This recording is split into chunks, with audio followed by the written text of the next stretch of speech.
नमस्कार. आजची रेसिपी पाहिल्यानंतर तुम्ही मला कमेंट बॉक्समध्ये नक्की थँक्यू म्हणणार आहात. कारण आज जो पदार्थ आपण बनवतोय तो मुलांना बाहेर नेहमीच खायचा असतो.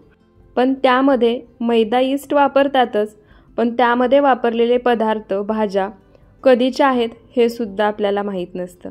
त्यामुळे आजचा पदार्थ घरच्या घरी, तेही मैदा ईस्ट काहीही न वापरता एकदम ताजं साहित्य वापरून बनवतोय. आणि हो, सर्वात महत्त्वाचं म्हणजे यासाठी तुम्हाला ओव्हनची अजिबात गरज नाहीये. फक्त एखादा पॅन किंवा डोसा तवा असेल तर त्यावरतीच हा पदार्थ परफेक्ट बनून तयार होतो. आणि खायला, चवीला इतका जबरदस्त लागतो की मुलं बाहेरचं मागणं सोडून देतील. त्याचप्रमाणे घरच्या घरी बनवून सुद्धा इतक्या लवकर तयार होतो की तुम्ही सुद्धा मुलांना घरीच बनवून द्याल. त्यासाठी सर्वात आधी इथे मी बाउल घेतलाय. आता यामध्ये इथे मी 1 वाटी स्वच्छ चाळून गव्हाचं पीठ घेतलं आहे. आता यामध्ये आपण राहिलेलं साहित्य घालूया. त्यासाठी इथे मी 1 छोटा चमचा बेकिंग पावडर घेतली आहे, ती घालायची. आणि त्यासोबतच 1 छोटा अर्धा चमचा इथे मी बेकिंग सोडा घेतलाय, तो घालायचा. लक्षात ठेवा, 1 चमचा बेकिंग पावडर आणि 1 चमचा बेकिंग सोडा या ठिकाणी वापरायचा आहे. त्यानंतर यामध्ये थोडंसं मीठ घालायचं, किंवा तुमच्याजवळ मेजरिंग कपमधला चमचा असेल तर त्या चमच्याने 1 छोटा चमचा मीठ यामध्ये घालायचं.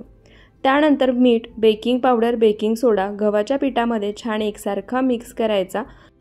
तर इथे बेकिंग सोडा, बेकिंग पावडर गव्हाच्या पिठामध्ये मी छान एकसारखं मिक्स करून घेतलं आहे. त्यानंतर व्हिडिओमध्ये दाखवले त्या पद्धतीने पीठ बाजूला सारून घ्यायचं, मध्ये जराशी जागा करायची. आणि त्यानंतर यामध्ये पोहे खायच्या चमच्याने 3 चमचे इतकं दही घालायचं. लक्षात ठेवा, दही जास्त आंबट वापरायचं नाही, नॉर्मल आंबट असणारं दही या ठिकाणी वापरायचं आहे. त्याप्रमाणेच दही यामध्ये घालण्याआधी थोडंसं फेटून घ्यायचं आणि त्यानंतर घालायचं. दही घातल्यानंतर आता या दह्यामध्ये सुरुवातीला हे पीठ आपल्याला एकजीव करून घ्यायचं आहे. दह्यामध्ये जेवढं पीठ बसेल तेवढं छान मिक्स करून एकजीव करून घ्यायचं. आणि त्यानंतरच लागेल असं पाणी घालायचं आणि पीठ मळून घ्यायचं. तर इथे पहा, दह्यामध्ये बसेल एवढं मी पीठ मळून घेतलं आहे. त्यानंतर आता यामध्ये लागेल असं थोडं थोडं पाणी घालायचं आणि हे पीठ मळून घ्यायचं. पीठ जास्त घट्टसरही मळायचं नाही किंवा सैलसरही मळायचं नाही, मध्यम सैलसर मळून घ्यायचं. म्हणजे जसं आपण चपाती बनवण्यासाठी पीठ मळतो ना, अगदी त्याच कन्सिस्टन्सीमध्ये. तर इथे पहा, लागेल असं थोडं थोडं पाणी घालून मी मध्यम सैलसर असं हे पीठ मळून घेतलं आहे. पीठ मळली आहे त्याची तुम्ही कन्सिस्टन्सी पाहू शकता. तर या ठिकाणी हे पीठ मी जास्त वेळ असं मळून घेणार नाही आहे. तर काय करायचं, याच्यावरती 2 चमचे तेल घालायचं. आणि तेल घातल्यानंतर हे पीठ 1-2 मिनटं हाताने जोर देऊन छान असं मळून घ्यायचं. जसं मी व्हिडिओमध्ये दाखवते आहे ना, अगदी त्याच पद्धतीने.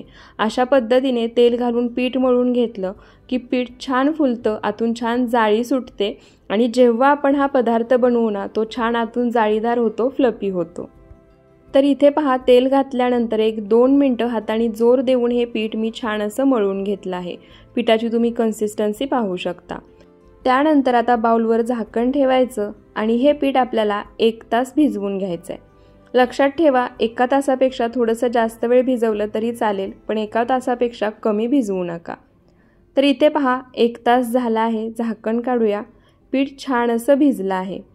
त्यासोबतच हे मळून घेतलेलं पीठ मी तुम्हाला पसरवून दाखवते. आतमध्ये तुम्ही पाहू शकता छान जाळी सुटली आहे. आता हे पीठ एक अर्धा मिनिटभर मी पुन्हा एकदा छान असं मळून घेते. इथे पहा, जसं मी व्हिडिओमध्ये दाखवलं आहे ना, त्या पद्धतीने हाताने जोर देऊनच हे पीठ आपल्याला मळून घ्यायचं आहे. पीठ एक अर्धा मिनटं मळून घेतलं की त्याचे 2 भाग करायचे. 2 भाग केल्यानंतर सुद्धा तुम्ही पाहू शकता छान अशी आतमध्ये जाळी सुटली आहे. आता 2 भाग केले, त्यातील 1 भाग झाकून बाजूला ठेवायचा. जो दुसरा भाग आहे त्याचा छान असा गोळा तयार करून घ्यायचा. सोबतच इथे मी पोळपाटसुद्धा घेतला आहे आणि थोडंसं कोरडं पीठसुद्धा घ्यायचं. तर इथे पहा, थोडंसं मी कोरडं पीठसुद्धा घेतलं. आता जो गोळा आपण तयार करून घेतला आहे तो कोरड्या पिठामध्ये घोळून घ्यायचा आणि त्याची मध्यम जाडसर अशी पारी लाटून घ्यायची. पारी जास्त पातळही लाटायची नाही किंवा जास्त जडसरही लाटायची नाही. पण त्याआधी जसं मी व्हिडिओमध्ये दाखवले त्या पद्धतीने सुरुवातीला बोटानीच हा गोळा जो आहे तो पसरवून घ्यायचा. म्हणजे ही पारी सर्व बाजूनी छान एकसारखी लाटली जाते. तर इथे पहा, हलक्या हाताने ही पारी मध्यम जाडसर अशी मी लाटून घेतली आहे. तर इथे मी तुम्हाला देखील सांगते, पारी लाटून घेताना जास्त जाडसर लाटून घेऊ नका, मध्यम जाडसर लाटा किंवा थोडीशी पातळ लाटून घेतली तरी चालेल। जाडसर जर तुम्ही पारी लाटून घेतली तर आपण हा पिझ्झा तव्यावरती बनवतोय, त्यामुळे पिझ्झा आतपर्यंत व्यवस्थित भाजला जाणार नाही। त्यामुळे शक्यतो जसं मी व्हिडिओमध्ये दाखवले तेवढ्याच जाडीची पारी या ठिकाणी बनवून घ्या। तर इथे पहा, मध्यम जाडसर अशी ही पारी मी लाटून घेतली आहे, जास्त पातळही नाही जास्त जाडसरही नाही। त्यानंतर आता सर्वात महत्त्वाची स्टेप, जसं मी व्हिडिओमध्ये दाखवले त्या पद्धतीने ज्या बाजूच्या कडा आहेत त्या फोल्ड करून घ्यायच्या किंवा बोटांनी अशा पद्धतीने मधलं बोट आणि अंगठ्यानी फोल्ड करून घ्यायच्या, म्हणजे मधोमध खड्डा झाल्यासारखा तयार होतो आणि जेव्हा आपण याच्यावरती सॉस किंवा बाकीचं साहित्य घालतो ते बाजूने निघत नाही। तर अगदी जसं व्हिडिओमध्ये दाखवलंय ना त्याच पद्धतीने मधलं बोट, त्याच्या शेजारचं बोट आणि अंगठा या पद्धतीने फोल्ड करून हे आपल्याला दुमडून घ्यायचं आहे। तर इथे पहा, जी पारी मी लाटून घेतली होती ती सर्व बाजूनी एकसारखी मी फोल्ड करून घेतली आहे। त्यानंतर इथे मी काही भाज्या घेतल्या आहेत, त्यामध्ये एक मध्यम आकाराची शिमला मिरची चौकोनी तुकड्यामध्ये चिरून घेतली आहे, एक मध्यम आकाराचा कांदा मोठ्या तुकड्यांमध्ये चिरून घेतलाय, एक मध्यम आकाराचा टोमॅटो सुद्धा चौकोनी तुकड्यामध्ये चिरून घेतलाय आणि पनीरचे सुद्धा छोटे छोटे काप तयार करून घेतले आहेत। त्यानंतर आता या पद्धतीने एक फोर्क घ्यायचा आणि जसं मी व्हिडिओमध्ये सांगितलंय त्या पद्धतीने फोर्कनी टोचून या पारीला होल करून घ्यायचे। म्हणजे काय होतं, जेव्हा आपण ही पारी भाजून घेतो किंवा आपण जेव्हा पिझ्झा तयार करतो तो फुलत नाही आणि छान क्रंची तयार होतो। तर इथे पहा, लाटून घेतलेल्या पारीवरती सर्व बाजूनी फॉर्कच्या साहाय्याने डॉट मी करून घेतले आहेत, म्हणजे होल करून घेतले आहेत। त्यानंतर इथे मी गॅसवर तवा गरम करायला ठेवलाय। मी इथे नॉनस्टिक डोसा तवा वापरते, तुम्ही नॉनस्टिक एखादा पॅन वापरला तरी सुद्धा चालेल। तर या ठिकाणी पॅन कडकडीत गरम करून घ्यायचा नाही, फक्त हलकासा गरम करून घ्यायचा आहे। त्यानंतर पारीला ज्या बाजूनी फॉर्कच्या साहाय्याने डॉट करून घेतलेत, म्हणजे होल पाडून घेतलेत, ती बाजू सुरुवातीला तव्यावरती घालायची आणि मंद आचेवरती फक्त वरच्या बाजूनी हलकेसे बबल येईपर्यंत ही आपल्याला पारी भाजून घ्यायची आहे। जास्त वेळ भाजायची नाही, फक्त हलकेसे वरच्या बाजूनी बबल्स आले पाहिजेत एवढा वेळच। तर इथे पहा, पारीला वरच्या बाजूनी हलकेसे बबल्स यायला लागलेत, पारी वरच्या बाजूनी हलकीशी कोरडी सुद्धा झाली आहे। त्यानंतर आता ही पारी आपल्याला पलटी करून घ्यायची आहे। तर इथे पहा, हलकासा सोनेरी रंग येईपर्यंत एका बाजूने ही पारी मी भाजून घेतली आहे। त्यानंतर आता ही पारी काढून घ्यायची, तव्यावरती थोडंसं तेल सोडायचं आणि तेलाने हा तवा ग्रीस करून घ्यायचा। आता तव्याला तेलाने ग्रीस करून घेणं पूर्णपणे ऑप्शनल आहे, जर तुम्हाला तेल नसेल वापरायचं, नाही वापरलं तरी सुद्धा चालेल, पण थोडासा तेलाचा वापर केला की पिझ्झा छान क्रिस्पी तयार होतो। त्यानंतर गॅसचा फ्लेम पूर्णपणे लोच ठेवायचा आहे आणि इथून पुढची प्रोसेस आपल्याला लगेच करून घ्यायची आहे। जर इथून पुढची प्रोसेस तुम्हाला लगेच होणार नसेल किंवा वेळ लागणार असेल तर काय करायचं, गॅस बंद करायचा। गॅस बंद केल्यानंतर आता जो पिझ्झा बेस आपण एका बाजूनी भाजून घेतलाय त्याच्यावरती 2 चमचे पिझ्झा सॉस घालायचा। त्या बेसला सर्व बाजूनी एकसारखा हा पिझ्झा सॉस लावून घ्यायचा। पिझ्झा सॉस लावून घेतला की इथे मी मोझरेला चीज घेतले ते घालायचं। मोझरेला चीज नसेल तर त्याऐवजी तुम्ही चीज स्लाइस किंवा चीज क्यूब्स जे मिळतात ते खिसून याच्यावरती घातले तरी सुद्धा चालतील। तर इथे पहा, थोडंसं चीज मी या बेसवरती घातले। आता तुम्ही या ठिकाणी चीज तुम्हाला जसं आवडेल त्यानुसार घालू शकता, कमी किंवा जास्त। चीज घातल्यानंतर आता याच्यावरती ज्या भाज्या आपण चिरून घेतल्या आहेत ना त्या ठेवून घ्यायच्या। आता या ठिकाणी तुम्हाला किंवा तुमच्या मुलांना जशा भाज्या आवडतात ना त्या भाज्या तुम्ही वापरू शकता।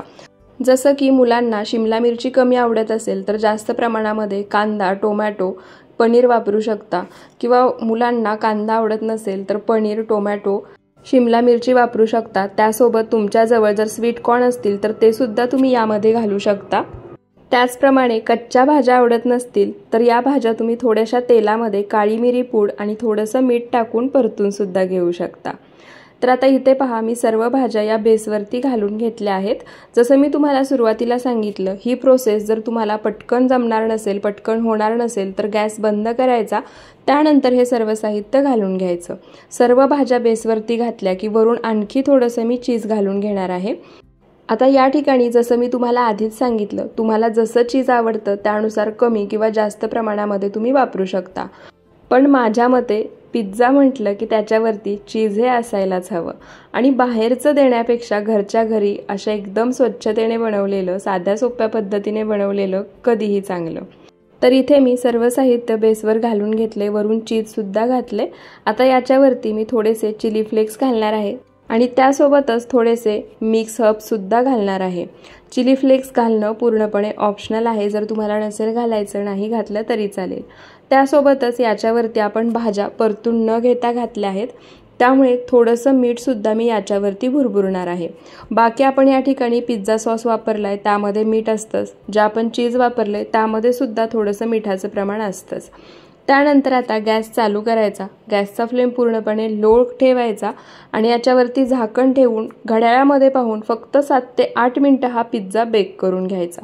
7 ते 8 मिनिटांमध्येच परफेक्ट असा हा पिझ्झा बनून तयार होतो। तुम्ही पाहू शकता चीजसुद्धा मेल्ट व्हायला लागले। तर इथे घड्याळामध्ये बघून फक्त 8 मिनिटं हा पिझ्झा मी बेक करून घेतला आहे। तुम्ही चीज पाहू शकता पूर्णपणे मेल्ट झाले, पिझ्झासुद्धा परफेक्ट तयार झाला आहे, मस्त क्रिस्पी असा बेस तयार होतो। पिझ्झा कट केल्यानंतर मी तुम्हाला खालच्या बाजूने सुद्धा दाखवेन, अजिबात करपत नाही। आता हा पिझ्झा आपण एखाद्या पोळपाटावरती किंवा कटिंग बोर्डवरती काढून घ्यायचा आहे। तर इथे मी पोळपाट घेतलाय, पोळपाटावरती हा पिझ्झा मी काढून घेतलाय। आता हा पिझ्झा मी तुम्हाला जवळून सुद्धा दाखवते, पाहू शकता अगदी विकत मिळतो तसाच परफेक्ट पिझ्झा तयार झालाय आणि चवीला म्हणाल ना तर विकतच्या पेक्षा भारी।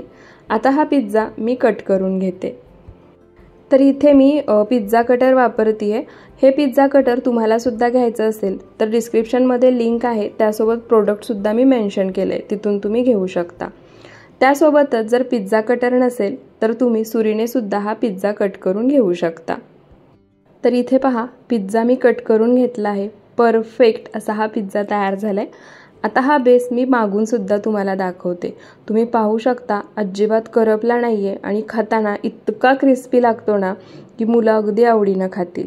आणि तुम्ही सुद्धा जर हा गव्हाच्या पिठाचा पिझ्झा घरी बनवलात, तोही तव्यावरती, तर बाहेरून विकत आणण्यापेक्षा घरच्या घरी नेहमी बनवाल, आतून सुद्धा परफेक्ट बेक झाला आहे, अजिबात कच्चा नाही। आता हा पिझ्झा तुम्ही टोमॅटो केचप सोबत सर्व करू शकता। आणि नक्कीच तुम्हाला हा रेसिपी व्हिडिओ आवडला असेल, जर व्हिडिओ आवडला असेल तर व्हिडिओला जास्तीत जास्त शेअर करा, लाईक करा आणि कमेंट करून मला नक्की सांगा की तुम्हाला आजची ही रेसिपी कशी वाटली। आणि अशाच रेसिपीजसाठी आपल्या सरिताज किचन मराठीला सबस्क्राईब नक्की करा। पुन्हा भेटूयात अशाच साध्या सोप्या नवनवीन रेसिपी व्हिडिओसोबत। व्हिडिओ शेवटपर्यंत पाहिल्याबद्दल खूप खूप धन्यवाद।